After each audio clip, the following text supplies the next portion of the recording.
অসমৰ লগতে দেশ বিদেশৰ বিভিন্ন ধৰণৰ খবৰ লৈ আহিছোঁ।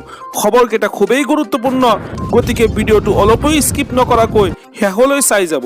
নিতৌ এনেধৰণৰ খবৰ পাই থাকিবলৈ আমাৰ চেনেলটো ছাবস্ক্ৰাইব কৰি ৰাখিব আৰু এটা কৰি লাইক কৰি আমাক উৎসাহিত কৰিব। আহক এতিয়া আমি ভিডিঅ'টো আৰম্ভ কৰোঁ। এই মুহূৰ্তৰ কেইটামান গুৰুত্বপূৰ্ণ খবৰ। উচতনিমূলক মন্তব্য দিয়া লোকক বিশা হ'ব 1 লাখ টকা পৰ্যন্ত জৰিমনা। কৰ্ণাটকৰ কংগ্ৰেছ চৰকাৰে আনিলে ঘৃণামূলক ভাষণ বিৰোধী আইন। বিধানসভাত হেড স্পীচ হেড ক্ৰাইম বিৰোধী বিধেয়ক উত্থাপন কৰা হৈছে। ঘৃণামূলক ভাষণ দিলে প্ৰথমে 1 পৰা 7 বছৰ জেল দিয়া হ'ব আৰু বিশা হ'ব 50,000 টকা পৰ্যন্ত জৰিমনা। বাৰে বাৰে এনে অপৰাধ কৰিলে 1 লাখ টকালৈ জৰিমনাৰ লগতে 10 বছৰ পৰ্যন্ত দিয়া হ'ব কাৰাদণ্ড। এই আইনৰ বিৰোধিতাৰে সদনত হুলস্থুলীয়া পৰিৱেশৰ সৃষ্টি কৰে বিজেপিয়ে। এই আইনে বিজেপিৰ নেতাসকলক টাৰ্গেট কৰি উত্থাপন কৰা হোৱা নাই বুলি মন্তব্য কৰিছে ৰাজ্যখনৰ গৃহমন্ত্ৰীয়ে।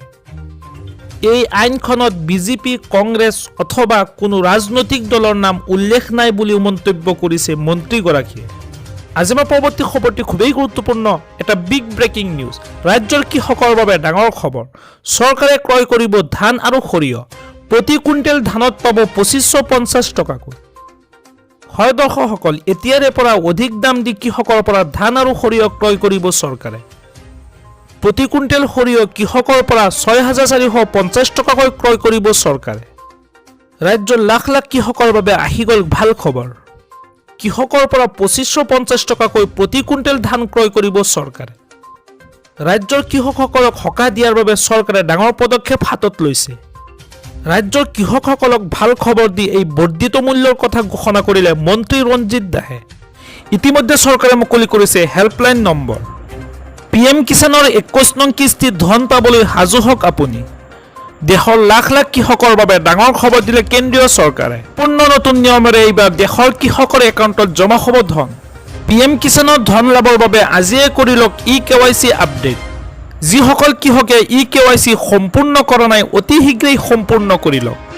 আৰু লগতে আধাৰ কাৰ্ড বেংক একাউণ্টৰ সৈতে সংযুক্ত নাই তেওঁলোকে নাপাব PM কিষাণৰ ধন। নিজৰ নিজৰ নথি পত্ৰ আৰু একাউণ্টসমূহ পৰীক্ষা কৰক।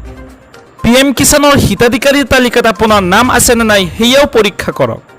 আপোনাৰ যিকোনো সমস্যাৰ বাবে মুকলি কৰা হৈছে হেল্পলাইন নম্বৰ, আৰু সেই বিশেষ হেল্পলাইন নম্বৰটো হৈছে 155261। এটা বিগ ব্ৰেকিং নিউজ।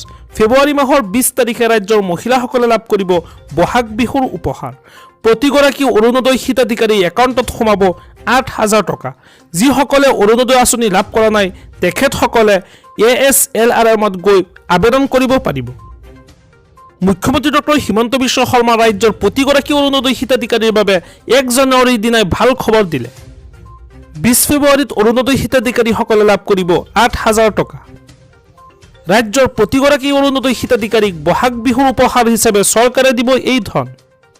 মুখ্যমন্ত্ৰী ডক্টৰ হিমন্ত বিশ্ব শৰ্মা ঘোষণাৰ পিছতে এতিয়া উৎফুল্লিত হৈ পৰিছে ৰাজ্যৰ মহিলাসকল। অৰুণোদয় আঁচনি এই ধন লাভ কৰিবলৈ 20 ফেব্ৰুৱাৰীলৈকে অপেক্ষা কৰিব লাগিব। একেলগে 8000 টকা লাভ কৰি মহিলাসকলে কৰিব পাৰিব বহু কাম।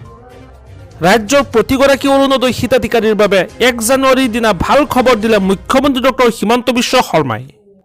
মাতৃ আৰু ভগ্নীসকলক দিয়া প্ৰতিশ্ৰুতি পূৰণ কৰিছে মুখ্যমন্ত্ৰীয়ে। নিৰ্বাচনলৈকে অৰুণোদয়ৰ নিৰৱচ্ছিন্ন বিতৰণ নিশ্চিতকৰণ কৰা হৈছে। অহা 20 ফেব্ৰুৱাৰীত একেলগে ৰাজ্যৰ মহিলাসকলে 8000 টকা লাভ কৰিব। জানুৱাৰীৰ পৰা এপ্ৰিললৈকে অৰুণোদয়ৰ বাবে 5000 টকা লাভ কৰিব আৰু বিহুৰ উপহাৰ হিচাপে 3000 টকা লাভ কৰিব। কিমান দিম আকৌ কিমান দিম ডাঙৰ কৰি কওক। এই 8000 টকাটো দি আপোনালোকে চলি পলি কাপোৰ দিব পাৰে আৰু আপোনালোকে নিজেও কাপোৰ কিনিব পাৰে, হ'ব, সেইটোত মোৰ আপত্তি নাই। এই 10000টো আমি ভাল কামত খৰচ কৰিম। সেই 8000টো যেনেকে বিচাৰে তেনেকে খৰচ কৰিম, হ'ব।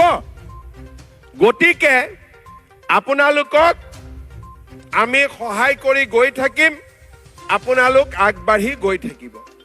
আজি আপোনালোকে চিন্তা কৰক, আমাৰ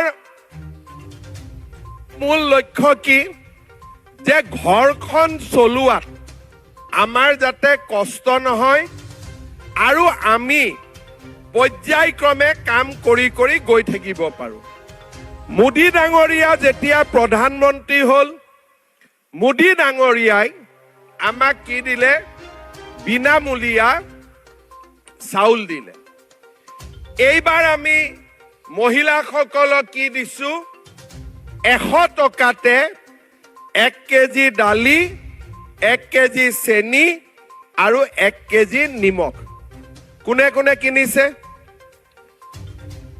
চবে কিনিছে বা দালি চেনি নিমখখিনি বিনা পইচাতে কৰি দিম 100 টকাটো আৰু দিব নালাগে ভাল হ'ব না বেয়া হ'ব ভাল হ'ব এতিয়া আমি ছোৱালীবিলাকক পঢ়িব পইচা দি আছো 1 ফেব্ৰুৱাৰীৰ পৰা ল'ৰাবিলাককো পঢ়িব পইচা দিম তাৰ মানে কলেজত ল'ৰা ছোৱালীৰ এডমিশ্যনৰ ফিজ দিব নালাগে